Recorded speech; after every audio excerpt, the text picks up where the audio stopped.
Viewers, thank you so much for joining me. Today, I would like to ask Freddie Mercury to talk to me. We've talked a few times. I was not, he's wanting this to be right. So so I feel like every time, that wasn't the right one to publish. That wasn't the right one to put out there because I feel like he is a musician and he was actually quite perfectionistic about his music. He had very high standards for himself and for others that he worked with. And that energy reminds me a lot of Prince's energy. Was quite, almost, well, you can't call it micromanaging, but it felt that way. But, just trying to make the perfect product. And so I felt that way when I did Prince's reading too. Like I felt kind of like, he was saying, say this, no, that's not quite right, say that, no, that, you know what I mean? And he was practically giving me lyrics for a song because it had to be just right. And I feel that with Freddie and, but I feel this warmth too. I think he really cared about people, but he didn't allow very many in his inner circle. But those he did care about a lot. But even them, he maybe wasn't really demonstrative about that or vocal about that. But definitely cared deeply. So Freddie, tell us a little bit. What would you like everybody to know? He wanted me to watch Bohemian Rhapsody. He likes that movie. He feels like they did a pretty good job capturing the tone of these events. So he liked that movie. He wanted me to watch it. He didn't want me to publish a reading until I'd watched it. So that was interesting. But yeah, it was I loved it. I loved that movie. It was wonderful to watch. So because he was wonderful to watch when he performed, and the actor did a good job of conveying that. So in the heart of the matter about his life, the Knight of Cups, he always had to be performing. He always he put his best foot forward. He charmed. He charmed. He charmed. Well, he did. He always wanted to involve the audience, right? He always wanted to connect to everybody and involve everybody. He loved performing, though, he's telling me. He just loved it. He really did. Sorry for the interruption. Okay, just too much noise. So he loved to perform. This was an interaction between him and the audience. You know what I mean? This guy, the Knight of Cups, is often the suitor. So, I mean, he did have, people felt a connection with him personally, like individually. And he loved that. And the Page of Cups is the challenge. He could sometimes be kind of impulsive. He was impetuous sometimes. He acted on his emotions. Yeah, the Page of Cups sometimes, is childlike in nature, but also, I mean, careless, right? Sometimes about some things, they're doing what feels good in the moment. Yeah, that was a challenge in his personality. It came along with, but now he has a little more acceptance of that. He used to feel badly about that, but it came along with his personality, and he doesn't know how he could have been the artist he was without allowing that Page of Cups inside some free reign. So that was what's going on with him. The King of Cups, look at all these cups, you guys. The King of Cups. Underneath it all, this is his higher self, perhaps. That's who he wanted to be. He appeared as the Knight of Cups. He really was very frequently the Page of Cups, but he wanted to be the King of Cups. And the King of Cups was mature all the time. And even tempered, the King of Cups does not drop a bit of his emotion, even though the seas underneath his throne are turbulent.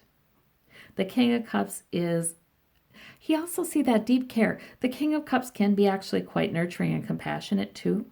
And that was inside of him as well. So that's interesting. That's really what he really longed to be and tried to be. Okay, so in the past,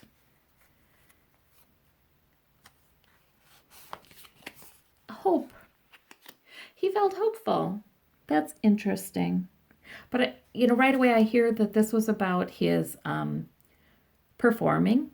He knew he was sick, of course. He'd been dealing with that. But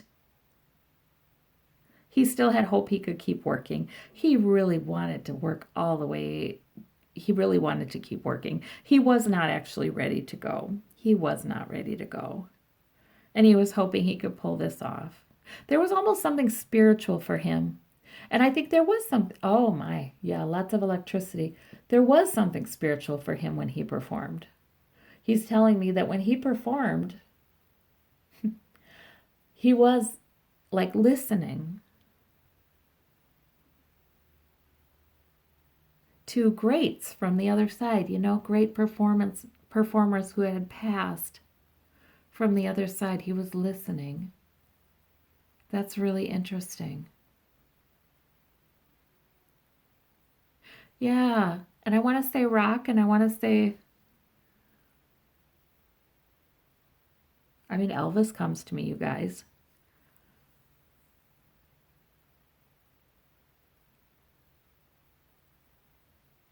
Yeah, he was listening to some greats from the other side. Also I'm seeing a black artist too. Jazz singer.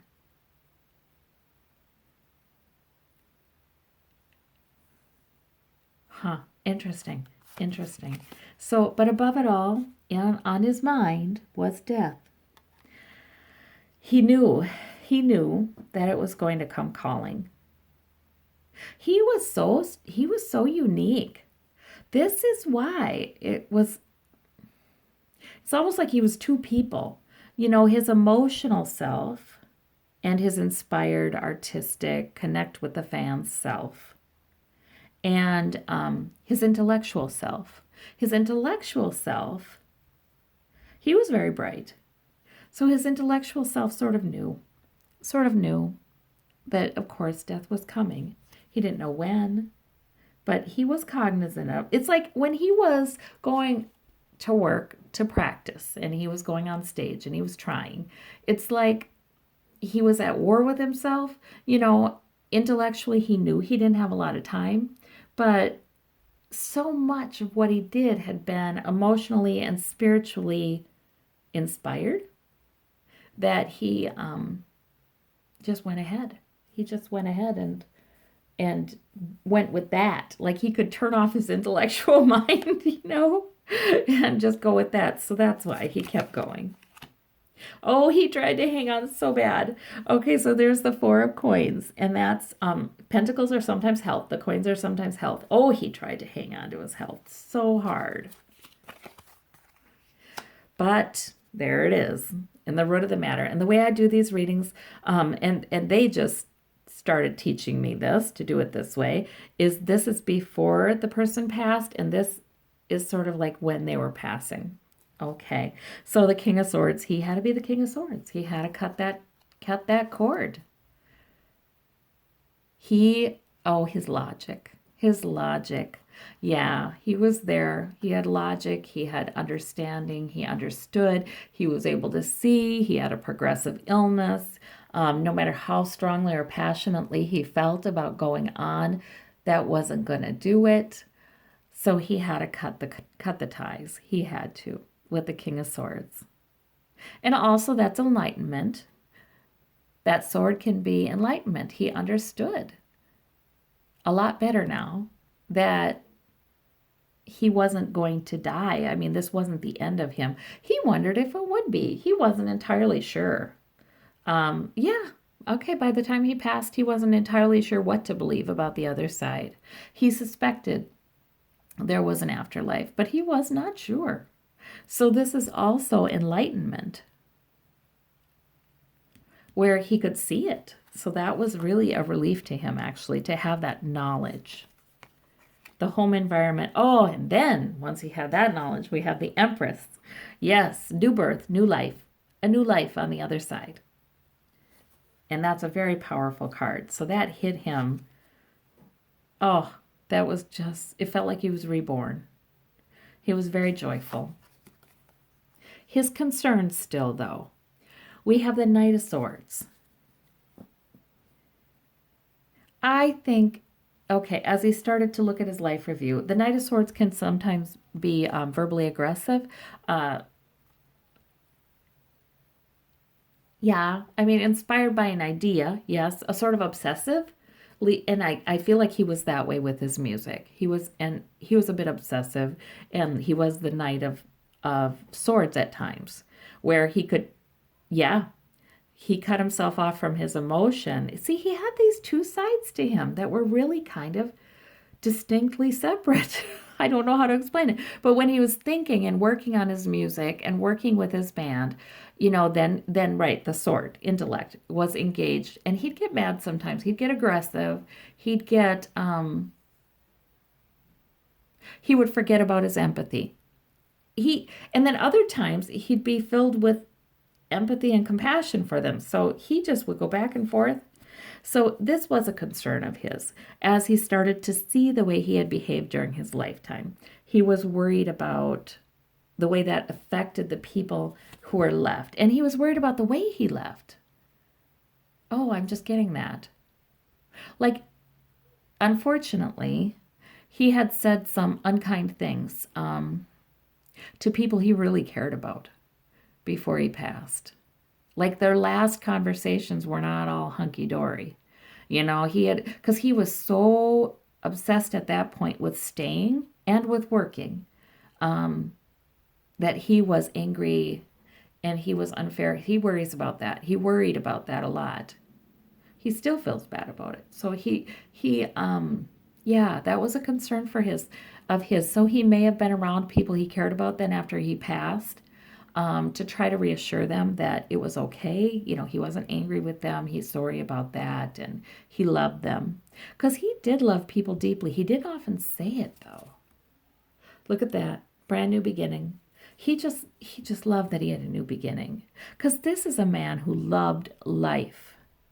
He really loved life. And he liked to be 100% in his emotion, in his body, and in his spirit. And that's the way he was on stage.